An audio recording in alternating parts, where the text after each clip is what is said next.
regular season match for Lionel Messi in an Inter Miami uniform. Final seconds against Nashville FC. Do we have? No.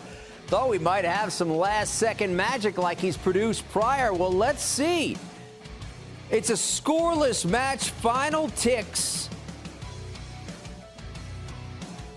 Don't forget, he's gotten it done in the upper 80s in the final seconds as well. Inter Miami looking to get on the board. Lionel Messi here.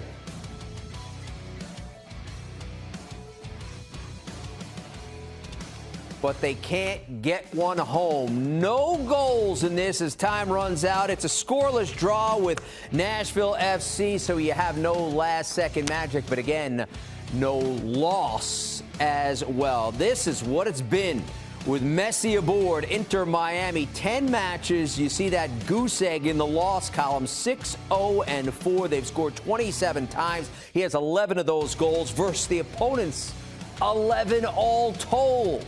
What an impact he has had. Yes, it's been immense, that impact. They don't get the win, but pick up a point, extend their unbeaten streak to 10 matches in Messi's second regular season game. A team they beat in the League's Cup final, get a draw against them on Wednesday. It was a scoreless draw. Let's bring in CBS soccer analyst Jimmy Conrad. And Jimmy, Inter Miami with versus without Messi has been like night and day. They did pick up a point, still haven't lost with him on the pitch. What was your biggest takeaway, though, from this latest match? My biggest takeaway from a Messi perspective is the fact that he looked a little tired. This is their 10th game in 41 days, so they're getting after it. And I know he didn't start against the New York Red Bulls in his first ever MLS game, but he did come off the bench 30 minutes in, got a goal, and sealed 3 very important points. They're going to need as many points as possible. So them getting a draw tonight was a bit disappointing, especially at home. Now, one thing I want to add to this is that Nashville is the only team in these 10 games that they played twice. Yep. And they tied in the Leagues Cup final before, 3-3. So they've had that draw over 90 minutes, and then Miami went on to win at penalties because they're absolutely amazing at penalties. But what I think is interesting is when I look at the remaining 10 games in the league, they play against opponents that they've already faced in 6 of those 10 games.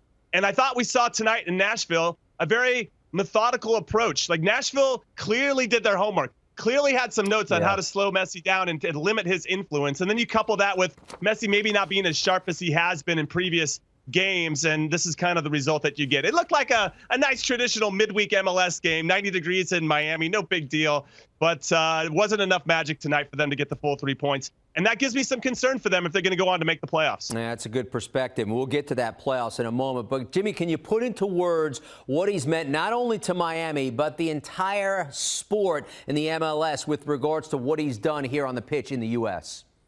Well, I think first and foremost, he's made it a water cooler topic. People that don't necessarily pay attention to, maybe they pay attention to the sport, but not necessarily the league, are now paying attention. It's destination viewing anytime Messi steps on the field and represents Inter Miami. And that is evident by all the celebrities that are trying to come to these games, no matter if he's playing at home or if he's playing anywhere else. And that is a real testament to his power and obviously his magic as a player. The guy has been ridiculous for so long. You think, can he do it at age 36? And he continues to do it. He's got 11 goals so far in these 10 games. And he had some impact tonight. I just thought he didn't have that normal magic that we see. I mean, the guy's a robot, right? Or an alien, whatever you want to call him. He's not a normal human being. And maybe just lacked a little bit of it tonight.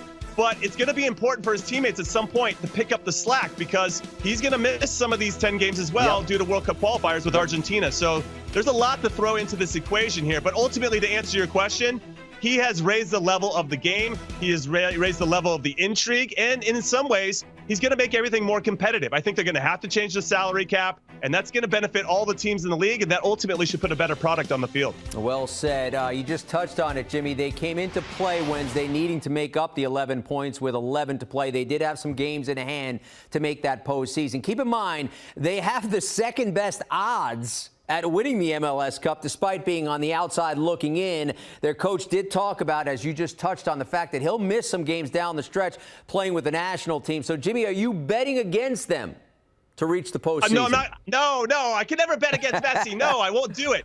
But right now, they have 22 points with 10 games to go. And over the last 3 years, the team that finished in 9th, which is the last playoff spot, finished at 43.3 points. which means they need to get, 20 more points out of the last 10 games? So a little bit more than 2 points a game. More than doable. But Tata Martino, as you mentioned, already came out and said that he's probably going to miss 3 games. He's going to miss the Sporting Kansas City game. You can see the schedule there.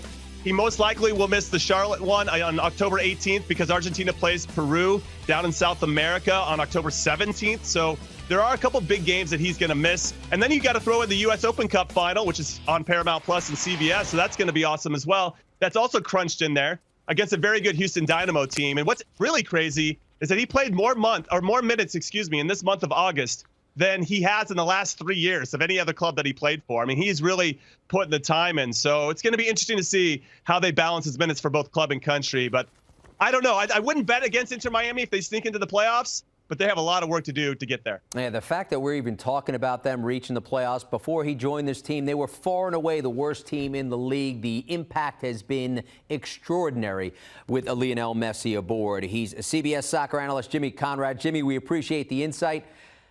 Let's take a look at what you can get if you keep it locked to the Golazo Network. Best soccer coverage on the planet. Check it out. It's the Golazo Network, the free 24/7 channel exclusively dedicated to offering unparalleled coverage of all the top soccer competitions worldwide. You can watch anytime on the CBS Sports app and on your favorite streaming device.